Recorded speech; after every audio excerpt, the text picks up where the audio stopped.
At 4 a.m., a silent spring night in Ukraine explodes into daylight. The distant buzz of engines grows into a swarm.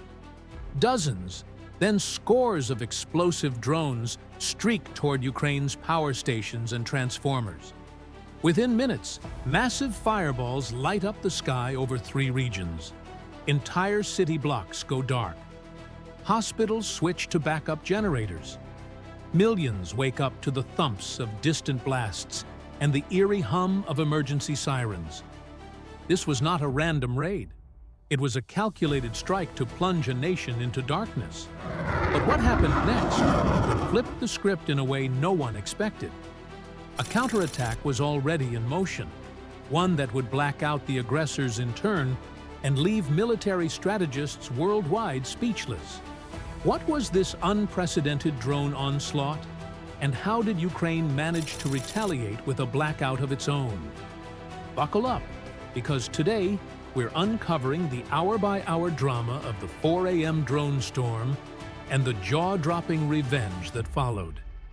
And if you're new here, hit subscribe now.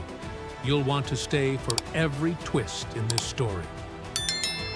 On the outskirts of Kiev, 27-year-old power grid technician Oleksandr Biletsky was finishing a graveyard shift at the regional control center.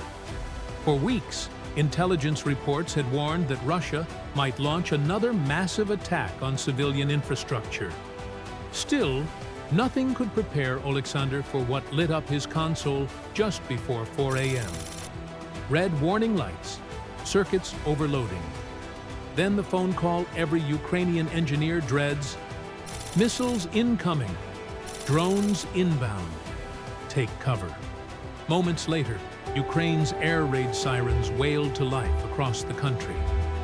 Oleksandr looked out from the control room window into the darkness. Far on the horizon, he saw pinpricks of light, dozens of them, rising and converging. He knew immediately what they were: a swarm of Shahed 136 kamikaze drones launched by the enemy to destroy the electric grid. Each carried a 40-kilogram warhead of high explosive, and each one had a single purpose: find a transformer or power station and blow it to pieces. In the cool pre-dawn sky over southern Ukraine, the first wave hit. Boom! A substation in Odessa Oblast vanished in a gout of flame, knocking out power to tens of thousands. Seconds later, whoosh! Crack! Another blast, this time at a major transmission line feeding the central region. Within the next 2 minutes, over 100 drones flooded across Ukraine's borders from multiple directions. It was a coordinated drone storm, the largest of the war so far. 40 Shahed drones came in low from the east, targeting Kharkiv and Poltava's infrastructure. Air defenses managed to shoot down many, but at least a dozen got through. In Kremenchuk, a key industrial city, explosions rocked a power distribution hub. Transformers exploded like Roman candles, plunging neighborhoods into darkness. Another swarm buzzed north from the Black Sea, likely launched from occupied Crimea. These drones raced toward Odessa and Mykolaiv. Ukrainian Buk and S-300 air defense batteries engaged, knocking out several drones over open fields. Still, 8 drones slammed into an important switching station outside Mykolaiv. The blast there was so powerful that villagers 5 kilometers away felt the ground tremble. Northern attack from Belarus's direction. More UAVs roared in, possibly decoys or real attackers. Kiev's outskirts heard the gut-churning drone motors overhead. Pop, pop, pop! Ukraine's new GEKATA anti-drone guns opened up, firing streams of tracer rounds. At least 5 drones were shredded near the capital's city limits, their debris raining down. But 3 others evaded and smashed into a power plant servicing Kiev's western districts. The city that had endured so much was plunged into partial blackout once again. Oleksandr, the grid technician, could only watch in horror as cascading failures spread on his screen. It's happening. "It's all falling apart," he whispered. He thought of his wife and newborn son at home, likely hiding in the bathroom by candlelight. "How many winters will we spend like this?" he wondered bitterly. Why this night? Why such a massive drone strike now? As Ukrainian air defense crews and firefighters scrambled in the dark, analysts in Kiev and Washington pieced together the motive. Just 48 hours earlier, Ukraine had carried out a daring cross-border strike on a Russian military airfield. Several attack helicopters and jets were destroyed in that raid, a huge embarrassment for Moscow. The Kremlin vowed retaliation. Russian state media thundered with talk of a blackout revenge, promising that Ukraine would soon shiver in darkness. Now that threat was made real. President Volodymyr Zelensky, awoken by advisors in a bunker in Kiev, connected via secure line with his military council. Reports flooded in. Kryvyi Rih, drones downed, but power out in half the city. Sumy, substation hit, critical damage. Lviv region, power fluctuations, possibly from grid disruptions out east. The pattern was clear as day. Russia was hitting as many energy sites as possible, all at once, in a bid to overwhelm defenses and break Ukraine's will. It was the same playbook Russia had used in the fall of 2022, when nearly half of Ukraine's power system was knocked offline and 10 million people were left without electricity. Only this time, the strike was even bigger and more brazen. Across the country, millions of Ukrainians huddled in darkness. In a high-rise in Dnipro, an old couple lit a single candle and wrapped themselves in blankets as the thud of explosions echoed in the distance. In Lviv's maternity hospital, nurses moved newborns to the basement, cradling them away from windows shaking from air defense booms.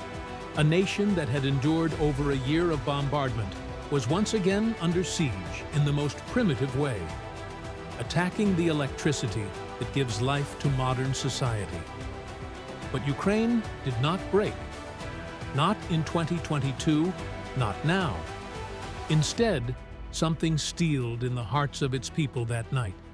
And far from the flaming substations and darkened cities, at a secret airbase in central Ukraine, a group of pilots and drone operators exchanged knowing looks. They had been preparing their own operation for weeks, awaiting the right moment. Tonight's onslaught all but confirmed it. The time for Ukraine to strike back had come. Before we continue, tell me in the comments where in the world you're watching from. This story has become a global one, and I'm curious how far it's reaching. Now, back to the action. As first light crept over the horizon, Ukraine's first responders and repair crews were already at work. Firefighters in Poltava raced to contain a blaze at an electricity distribution center struck minutes before. In Kiev, engineers diverted power from unaffected regions to critical services like hospitals and water pumps. By dawn, emergency generators hummed all across the country, trying to keep the essentials running. The immediate chaos was slowly coming under control thanks to Ukraine's grim experience from previous attacks. By mid-morning on April 11th, as the country cleaned up from the drone storm, Ukraine's general staff gave the green light to Operation Bright Night. The plan, that very night, a swarm of Ukrainian drones would hit key power nodes in the Russian-occupied south. Targets were carefully chosen, not populated civilian districts, but the substations and transmission lines feeding Russian military bases and logistics hubs in occupied Zaporizhzhia and Kherson. The goal was twofold: cripple the enemy's ability to sustain combat operations and deliver a psychological gut punch by literally leaving the occupiers in the dark. Less than 24 hours after enduring one of the largest air raids in its history, Ukraine was ready to answer. In a moonless early morning, somewhere near the Dnipro River, the quiet whine of electric propellers rose, as a line of dark shapes lifted off one by one. These were Ukraine's Punisher and Counterstrike drones, each carrying a 20-kilogram explosive payload and programmed to skim just above the treetops. Alongside them were several repurposed Soviet-era Tu-141 Stridge drones, larger and faster, packed with high explosives and aimed at heavy targets. All told, about 50 UAVs were in the air, flying low and hugging terrain to evade radar. It happened in an instant. Residents in Melitopol later described it as a distant rumble, followed by a series of sharp thuds. One moment, the lights in the Russian barracks and field hospitals were on. The next, they flickered and died. Boom! The first drone struck a substation outside the village of Semenivka. High-voltage transformers blew out in a shower of sparks visible from miles away. BAM! Another drone slammed into a transmission tower, toppling it like a toy and sending power lines whipping to the ground in a cascade of blue electrical arcs. For Russian occupation authorities and frontline commanders, the effect was immediate and bewildering. In dozens of bases and checkpoints across southern Ukraine, generators sputtered to life, if they had them, or else everything went pitch black. Radio chatter intercepted by Ukraine was filled with panic. Power's out. What did they hit? We have wounded here. No power for med tents. All comms down. Switch to backup frequencies. It was chaos, exactly as intended.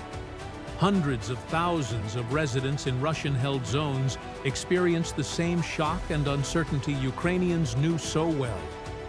According to the Kremlin-appointed administrator in Zaporizhzhia, 457 settlements lost electricity, leaving over 600,000 homes without power. He's under occupation, lit candles, and huddled in courtyards, not sure what was happening. Was it Ukrainian saboteurs? Partisans? A sign the front was shifting? Fear mixed with awe as rumors spread. Ukraine can reach us here.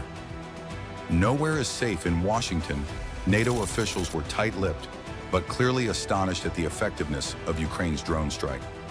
Privately, many admitted this was a game-changer.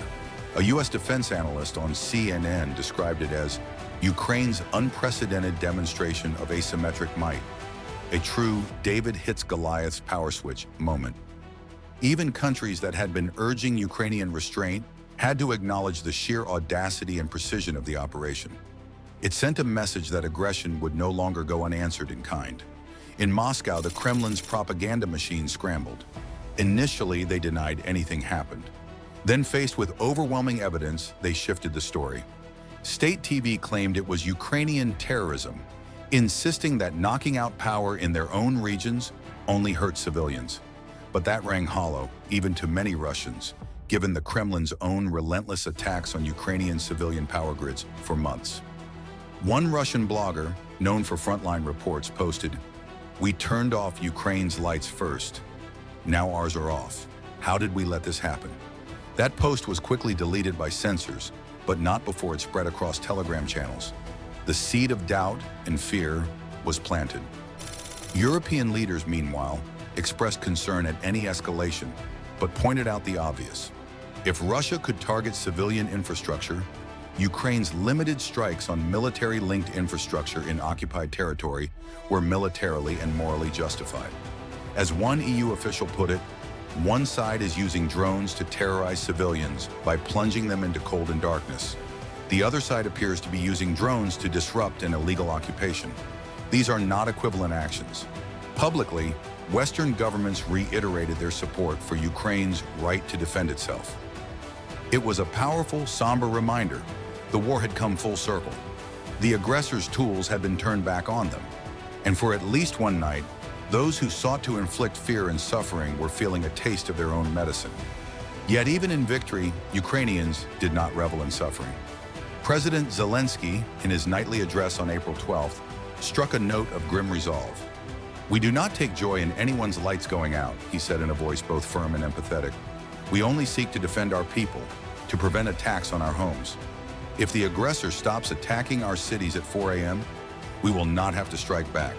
Until then, we will do what we must to protect Ukraine.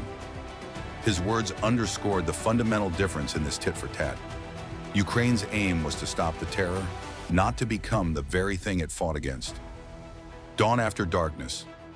In the aftermath of the drone storm and the Blackout revenge, one truth became clear. Ukraine and its people refused to stay in the dark, literally and figuratively. Every time their cities have been blacked out, they've found a way to reconnect, rebuild, and even beam light back at their foes.